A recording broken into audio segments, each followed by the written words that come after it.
हुकूमत ने अपोजिशन के शदीद एहतजाज और शोर शराबे के दरमियान मिनी बजट की क़यामत ढा दी। शोर गोगा के दौरान पीपल्स पार्टी की शगुफ्ता जुबानी ने PTI की गजाला सैफी को थप्पड़ मार दिया। गजाला सैफी कार्रवाई छोड़कर चली गईं। जियो न्यूज को बताया कि शगुफ्ता ने उनका हाथ मरोड़ा, उंगली फ्रैक्चर हो गई, वो पर्चा कराएंगी। शगुफ्ता जुमानी बोली कि हमला पहले गजाला ने किया, वो सीनियर है, कोई हाथ लगाएगा तो जवाब तो देना पड़ेगा। अपोजिशन अरकान ने हुकूमती बेंचों पर जाकर 3 विफाकी वज़रा को घेर लिया। नवीद कमर ने श्री मजारी को सख्त सुस कहा। खेलदास को हिसानी पहले फवाद चौधरी को एजेंट और गद्दार कहते रहे, बाद में वजीर खजाना पर चढ़ दौड़े। शौकत तरीन पहले खामोश रहे, फिर हाथ के इशारे से अपोजिशन अरकान को जाने का कहते रहे। आसिफ जरदारी, शहबाज शरीफ और बिलावल भुट्टो जरदारी ऐवान में नहीं आए।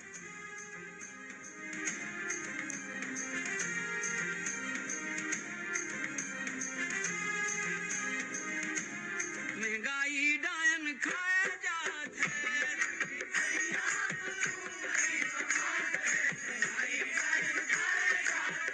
सदी सयात वही कमात है, महंगाई डायन खाया जात है। रोक सको तो रोक लो, महंगाई की सुनामी आई रे। गाड़ियां, दवाएं, डबल रोटी, रेस्टोरेंट का खाना महंगा होगा। बेकरी आइटम, मोबाइल फोन, बच्चों के दूध, डब्बे वाली दही, पनीर, मक्खन, क्रीम, देसी घी, मिठाई और मसाला जात की कीमतें भी बढ़ जाएंगी।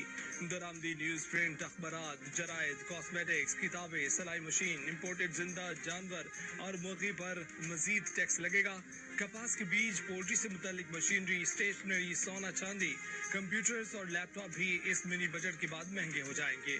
मिनी बजट में तकरीबन 150 अशिया पर सेल्स टैक्स बढ़ाने की तजवीज। मोबाइल फोन्स पर टैक्स 10 से बढ़ाकर 15% करके 7 अरब रुपए इजाफी हासिल किए जाएंगे। इलेक्ट्रिक कारों पर टैक्स 5% से बढ़ाकर 17% किया जाएगा।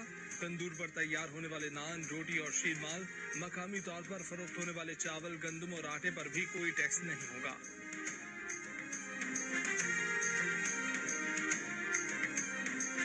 खुदा के लिए पाकिस्तान की आवाम पे रहम करें, पाकिस्तान को ना बेचें, पाकिस्तान के रुपए ना वसूल करें। आपने 3 साल यहाँ पे लूट मार की इजाजत दी। अगर आपने लूट मार की इजाजत ना दी होती दवाइयों वालों को, चीनी को, गंदम को, तो आपको ये नए टैक्सेस ना लगाने पड़ते। आज शर्म की इंतहा होती है, शर्म की इंतहा होती है। पाकिस्तान की पार्लियामेंट में लीडर खड़ा होके पाकिस्तान के सरेंडर की बात कर रहा है। कोई शर्म होती है, कोई हया होती है। ख्वाजा आसिफ और असद उमर के दरमियान कौमी असम्बली में तकरीरों का जबरदस्त मुलाखड़ा। ख्वाजा आसिफ ने कहा कि पाकिस्तान को मत बेचें। आज आप कौम को मुआशी तौर पर गुलाम बना रहे हैं। आप स्टेट बैंक का कंट्रोल IMF को दे रहे हैं। आप रोजमर्रा की अशिया की कीमतों में इजाफा कर रहे हैं। आज पाकिस्तान का मुआशी सरेंडर हो रहा है। पाकिस्तान की खुद मुख्तारी को सरेंडर ना करें। आपने जो वादे किए थे उनकी गूंज आज भी डी चौक में आ रही है। KP के सारे हल्के गवाही दे रहे हैं कि आपने जुल्म किया। विफाकी वजीर असद उमर ने कहा कि ये जो इनको तकलीफ हो रही है इसकी समझ आ रही है। KP के नताइज पर JUI बात करे तो समझ भी आती है। शर्म की इंतहा होती है। पाकिस्तान का लीडर होकर पाकिस्तान के सरेंडर की बात करता है।